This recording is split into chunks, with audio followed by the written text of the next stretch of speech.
Let's look at youth groups. Well, youth need to be together. You know, they need to be together. Let's look. Proverbs 13:20. He who walks with wise men will be wise, but the companion of fools will suffer harm. Whoever told you youth ought to be together? Whoever told you that? I'll tell you who told you that. 1960s, psychologists, generation gap. Youth are to be with adults, so that they stop acting like naive fools and join adulthood and put away foolishness, which leads to destruction. Now, I'm not saying you can't bring youth together, but I submit if you do, have all their parents there. And you say, well, what about the lost youth that come into our church? Well, what are they seeing now? The lost youth come into your Christian youth in church, and they see almost the same thing they see in their own home. No parents, kids teaching kids. Or one guy a little bit older with mousse in his hair teaching your kids. But what would happen if lost youth came into your church and they saw the children there, the youth, in a loving, wonderful relationship collectively with their parents? And they would go, whoa, I've never seen anything like this before. His dad, look at him. He loves his dad.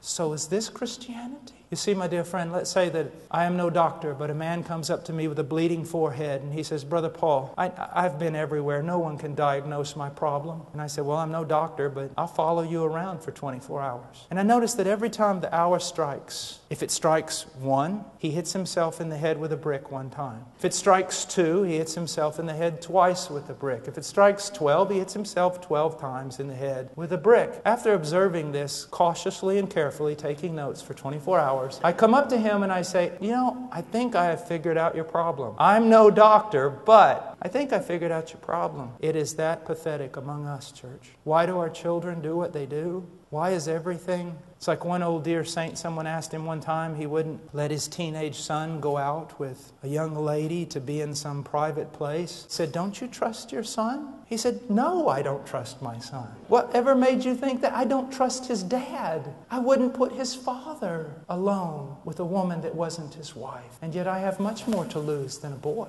I have much more control of my will than a teenager with raging hormones. So what would make you ever think I would do that? We violate biblical principle after biblical principle after biblical principle, and then we wonder why everything is a mess.